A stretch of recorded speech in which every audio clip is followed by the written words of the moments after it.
بسم اللہ الرحمن الرحیم۔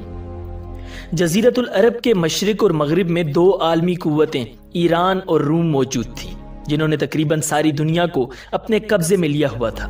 ایسی حالت میں صدائے لا الہ الا اللہ بلند ہوئی اور حق کو فتح نصیب ہوئی۔ اسلام کی پے در پے فتوحات نے دشمنان اسلام کو چونکا دیا تھا۔ حضرت صلی اللہ علیہ وسلم کی جانب سے فرمانرواؤں سے مراسلت اور انہیں اسلام کی دعوت دینے کا سلسلہ جاری تھا۔ اس ضمن میں آپ نے حارث بن عمیر رضی اللہ تعالی عنہ کو شام کے سرحدی شہر بصرہ کے حاکم شرحبیل بن عمر غسانی کے پاس بھیجا۔ شرحبیل نے تمام سفارتی اور اخلاقی ضابطوں کو بالائے طاق رکھتے ہوئے دربار رسالت کے سفیر کو شہید کر دیا۔ یہ ایک ایسی حرکت تھی جس کو برداشت نہیں کیا جا سکتا تھا۔ حضور صلی اللہ علیہ وسلم کو اس خبر سے شدید صدمہ ہوا۔ آپ صلی اللہ علیہ وسلم نے اب تک شام کی طرف لشکر کشی سے گریز کیا تھا، اور شاید پورے عرب کی تسخیر تک آپ دنیا کی سب سے بڑی سلطنت سے محاذ آرائی پسند نہ فرماتے، مگر اب خود ریاست مدینہ کی ساکھ کا معاملہ پیش آ گیا تھا۔ اگر اس معاملے کو سرسری لیا جاتا تو کوئی بعید نہ تھا کہ رومی مدینہ کی طرف بڑھنے میں بھی دیر نہ لگاتے۔ بس اب دینی حمیت کے ساتھ ساتھ حکمت کا تقاضا بھی یہی تھا کہ آگے بڑھ کر دشمن پر ضرب لگائی جائے۔ ناظرین، ورلڈ ویو کی اس ڈاکیومنٹری میں ہم آپ کے سامنے مسلمانوں کی بازنیتی روما سے پہلی ٹکر، جس کو جنگ موتا کے نام سے یاد کیا جاتا ہے، مستند ترین تاریخی حوالوں کی روشنی میں پیش کریں گے۔ مگر ویڈیو میں آگے بڑھنے سے پہلے اگر آپ ہمارے چینل پر نئے ہیں تو ہمارا چینل ورلڈ ویو سبسکرائب کیجئے، جہاں آپ کو خاص طور پر اسلامک ہسٹری اور اس کے علاوہ دنیا بھر کی منفرد معلومات کے متعلق ویڈیوز ملتی رہیں گی۔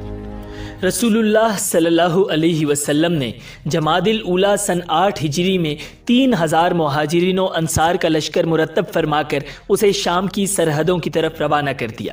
آپ صلی اللہ علیہ وسلم نے زید بن حارثہ رضی اللہ تعالی عنہ کو لشکر کا امیر مقرر کیا، جو آپ صلی اللہ علیہ وسلم کے آزاد کردہ غلام اور آپ کے گھر کے ایک فرد تھے۔ اس وقت ان کی عمر 45 سال کے لگ بھگ تھی۔ آپ صلی اللہ علیہ وسلم نے ہدایت فرمائی کہ اگر زید شہید ہو جائیں تو جعفر بن ابی طالب قیادت سنبھالے، وہ بھی شہید ہو جائیں تو عبداللہ بن رواحہ کو امیر بنایا جائے، وہ بھی شہید ہو جائیں تو مسلمان جسے چاہیں امیر بنا لیں۔ یہ لشکر نہایت دور دراز کے سفر پر جا رہا تھا۔ مرکز سے اس کا رابطہ، خبر رسانی کا انتظام اور خوراک و رسد کی فراہمی کا سلسلہ برقرار رکھنا بے حد مشکل تھا۔ پھر مقابلے پر اتنی بڑی سلطنت تھی جو ایک آن میں لاکھوں افراد مقابلے پر لا سکتی تھی، اس لیے شکست، پسپائی یا بھاری جانی نقصان کے خدشات موجود تھے۔ نبی اکرم صلی اللہ علیہ وسلم نے لشکر کو دعاؤں کے ساتھ رخصت کیا۔ مجاہدین تقریباً 1100 کلومیٹر کا دشوار گزار سفر کر کے رومیوں کی سرحدوں میں داخل ہو گئے۔ یہاں انہیں معلوم ہوا کہ 1,00,000 رومی ان کے مقابلے کے لیے نکل کھڑے ہوئے ہیں، اور لخم، جذام اور دوسرے عیسائی عربوں کی فوجیں بھی ان سے جا ملی ہیں، اور ان کی تعداد بھی لگ بھگ 1,00,000 ہے۔ مسلمانوں نے 2 دن معان کے مقام پر مشورہ کرتے گزارے کہ اب کیا کیا جائے، کیونکہ روانہ ہوتے وقت یہ اندازہ نہیں تھا کہ اتنی بڑی فوج یکدم سامنے آ جائے گی۔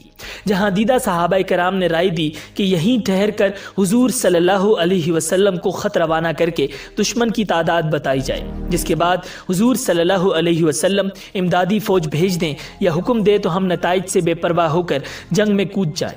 مگر اس موقع پر عبداللہ بن رواحہ رضی اللہ تعالی عنہ نے مسلمانوں کی ایمانی قوت کو جھنجھوڑتے ہوئے کہا، مسلمانوں، تمہیں کیا ہو گیا ہے؟ آج تم اسی چیز سے ڈر رہے ہو جس کے شوق میں گھروں سے نکلے تھے۔ تم شہادت کی تلاش میں نکلے تھے۔ ہم کبھی بھی تعداد، کثرت اور طاقت کی بنیاد پر نہیں لڑے۔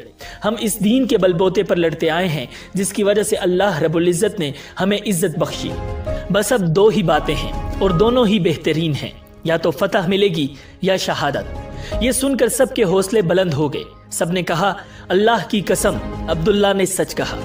مسلمانوں نے اب لڑائی کے ارادے سے کوچ کیا اور جنگ کے لیے مناسب میدان تلاش کرتے ہوئے ایک گاؤں موتا کے قریب جا کر صف بندی کی۔ یہاں دونوں لشکروں میں گھمسان کرن پڑا۔ مسلمانوں کے امیر زید بن حارثہ رضی اللہ تعالی عنہ مرکزی پرچم اٹھائے قلب لشکر میں اپنی فوج کو لڑا رہے تھے۔ رومیوں کا دباؤ بڑھتا چلا گیا اور ان کے بہت سے سپاہی زید رضی اللہ تعالی عنہ تک پہنچ گئے۔ زید رضی اللہ تعالی عنہ آخر دم تک لڑتے رہے اور آخر کار نیزوں سے چھلنی ہو کر شہید ہو گئے۔ اسی لمحے حضرت جعفر بن ابی طالب رضی اللہ تعالی عنہ نے پرچم سنبھال لیا اور اپنی فوج کو ہمت دلا کر نئے زور و شور سے دشمن کا مقابلہ شروع کر دیا۔ آخر رومیوں نے انہیں بھی گھیر لیا۔ وہ فرار کے وسوسے سے بچنے کے لیے اپنے سرخ گھوڑے سے نیچے کود گئے، ساتھ ہی گھوڑے کی اگلی ٹانگیں کاٹ دیں تاکہ کوئی رومی اس پر سواری نہ کر سکے۔ وہ دائیں ہاتھ سے پرچم تھامے بائیں ہاتھ سے لڑتے رہے۔ دایاں بازو کٹ گیا تو انہوں نے پرچم بائیں ہاتھ میں اٹھا لیا، بایاں بازو بھی کٹ گیا تو انہوں نے پرچم کو دونوں کٹے ہوئے بازوؤں کے ساتھ سینے سے چمٹا لیا۔ دشمن ان پر پے در پے حملے کرتا رہا، آخر تلواروں اور نیزوں کے 90 زخم کھا کر وہ گر پڑے۔ یہ سب زخم سینے اور بازوؤں پر تھے، ایک زخم بھی پشت پر نہیں تھا۔ حضرت جعفر رضی اللہ تعالی عنہ کی شہادت کے ساتھ عبداللہ بن رواحہ رضی اللہ تعالی عنہ نے کمان سنبھال لی اور فوج کو لڑانے لگے۔ چونکہ مسلمان اپنے مرکز سے بہت دور ہونے کی وجہ سے خوراک و رسد سے محروم تھے، اس لیے عبداللہ بن رواحہ رضی اللہ تعالی عنہ نے کئی روز سے کچھ نہیں کھایا تھا۔ ان کی حالت کو بھانپتے ہوئے ان کے چچا زاد بھائی نے تھوڑا سا گوشت پیش کیا اور بولے، کچھ کھا لو تاکہ کچھ توانائی آ جائے۔ انہوں نے ابھی ایک لقمہ لیا تھا کہ ایک طرف سے رومیوں کے آگے بڑھنے اور مسلمانوں کے جوابی حملے کا شور گونجا۔ انہوں نے گوشت پھینک دیا اور اپنے آپ سے بولے، تو دنیا میں لگا ہوا ہے اور لوگ جان کی بازی لگا رہے ہیں۔ یہ کہہ کر شمشیر بکف آگے بڑھے، گھوڑے پر سوار لڑتے رہے۔ جب دشمنوں کا دباؤ زیادہ بڑھا تو پیادہ لڑنے کے لیے گھوڑے سے نیچے اترنے کی ضرورت محسوس کی، مگر اس میں یہ خطرہ تھا کہ فرار کا کوئی موقع نہ رہتا۔ اترنے میں کچھ تردد ہوا تو اپنے آپ کو مخاطب کر کے فرمایا، اب کس چیز کا شوق باقی ہے؟ اگر بیویوں کا تو انہیں طلاق، غلاموں کا تو وہ آزاد، باغ اور جائیداد کا تو وہ اللہ کے لیے خیرات۔ یہ کہتے ہوئے وہ گھوڑے سے اتر پڑے اور پہلی صف میں جا کر بڑی بے جگری سے دشمن پر حملہ آور ہوئے۔ آخر ایک دشمن نے نیزے کا ایسا وار کیا جو سینے سے پار ہو گیا۔ آپ مسلمانوں اور رومیوں کی صفوں کے بیچ میں گر پڑے اور ساتھ ہی پکار کر کہا، مسلمانوں اپنے بھائی کی لاش کو بچا لینا۔ مسلمانوں نے فوراً رومیوں پر دھاوا بول کر انہیں پیچھے دھکیل دیا اور ان کی لاش اٹھا لائے۔ ان کے گرتے ہی اسلامی پرچم ثابت بن ارقم رضی اللہ تعالی عنہ نے اٹھا لیا تھا۔ مسلمانوں نے انہی کی قیادت میں لڑنا چاہا، مگر اس وقت کسی غیر معمولی قائد کی ضرورت تھی جو اپنی شجاعت، تدبیر اور حکمت عملی سے پوری اسلامی فوج کو دشمن کے ہاتھوں تباہ ہونے سے بچا سکے۔ اس لیے ثابت بن ارقم رضی اللہ تعالی عنہ نے فوراً حضرت خالد بن ولید رضی اللہ تعالی عنہ کو پرچم دے دیا اور بولے، آپ جنگوں کا زیادہ تجربہ رکھتے ہیں۔ باقی سب نے تائید کی اور یوں مکہ کے مایاناز جرنیل کو پہلی مرتبہ مدینہ کی فوج کی قیادت کا موقع ملا۔ حضرت خالد بن ولید رضی اللہ تعالی عنہ کی جنگی صلاحیتوں اور قائدانہ بصیرت کے لیے اس وقت کڑا امتحان یہ تھا کہ وہ کسی طرح مسلمانوں کو رومیوں کے خطرناک نرغے سے بچا کر لے جائیں، مگر پسپائی کی صورت میں انہیں بہرحال رومیوں کی طرف سے کئی 100 میل تک تعاقب کا خطرہ لاحق تھا۔ اس خطرے کو ٹالنے کے لیے ضروری تھا کہ واپسی سے پہلے رومیوں کو پسپا کر دیا جائے۔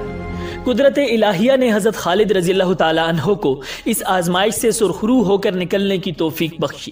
انہوں نے مسلمانوں کی اگلی صفوں کو پیچھے دھکیل دیا اور پچھلی صفوں کو آگے لے آئے، دائیں بازو کو بائیں طرف اور بائیں کو دائیں جانب تعینات کر دیا۔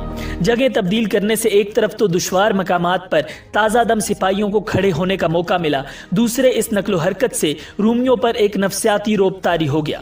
اب جو جنگ چھڑی تو مسلمان بڑی پامردی سے لڑے، انہوں نے دشمن کو غیر معمولی جانی نقصان پہنچایا۔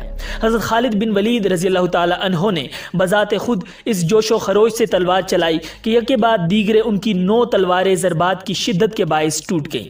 آخر میں انہوں نے چوڑے پھل والی یمنی تلوار استعمال کی جو ناکارہ ہونے سے محفوظ رہی۔ رات کی تاریکی چھانے پر دونوں فوجوں نے لڑائی روک دی۔